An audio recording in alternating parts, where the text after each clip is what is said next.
और प्रिय बंधुओं, मैं यहाँ पर आपको एक बात बताऊं कि इस धरती पर अगर ग्रंथों को मानते हो तो ग्रंथों के अनुसार इस धरती पर जो पहले बच्चे ने जन्म लिया था वो बच्चा एक पुत्री थी, एक बेटी थी जिसने पहला जन्म लिया है। इस धरती पर पहला जिसने जीव ने जन्म लिया वो पुत्री थी। और हमारे घर में कोई पुत्री जन्म ले महाराज तो माता पिता उदास हो जाते हैं कि किसने जन्म लिया है, पुत्री ने जन्म लिया है। कवि कहता है दुनिया वालों, क्योंकि पुत्रियों के विषय में बड़ी धारणाएं हैं। जिस घर में जन्म लेती है तो घर वाले कहते हैं पराई है, ससुराल में चली जाए तो मायके से आई है। लेकिन पुत्रियां वो हैं, बेटियां वो हैं। किसी कवि ने लिखा कि बिना पंखों की चिड़ियां होती हैं ये बेटियां। बेटियां जो हैं बिना पंखों की चिड़ियां होती हैं ये बेटियां। लोग कहते हैं इनका कोई घर नहीं होता, पर सच तो ये है बेटियों के बिना कोई घर नहीं होता।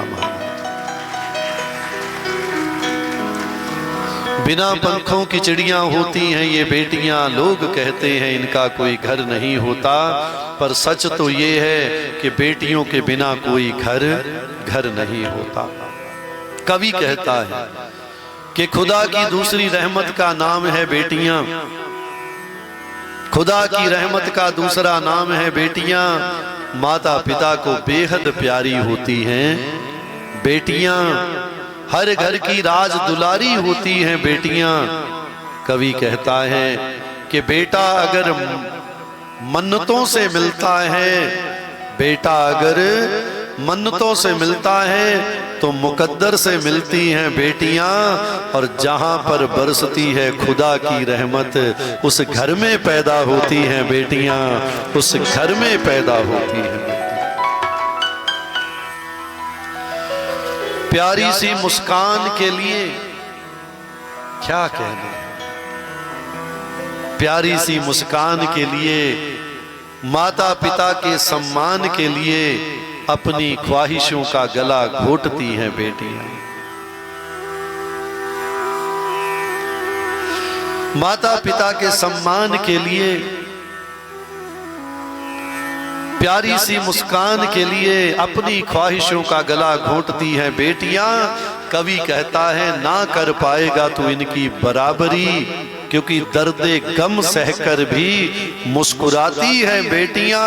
और जिस घर में बरसती है खुदा की रहमत उस घर में पैदा होती हैं बेटियां, उस घर में पैदा होती हैं। बंधुओं, जीवन में पुत्रियों के साथ बड़ी खुशियां जुड़ी हुई हैं महाराज। जिस घर में बेटियों से प्रेम होता है, किसी कवि ने कहा कि अमीर वो नहीं होता, अमीर वो नहीं होता जिसके घर में होती है खोखा और पेटी। अरे अमीर वो होता है जिसके घर में मुस्कुराती है बहू और बेटी। जिसके घर में मुस्कुराती है बहू और बेटी वो अमीर होता है।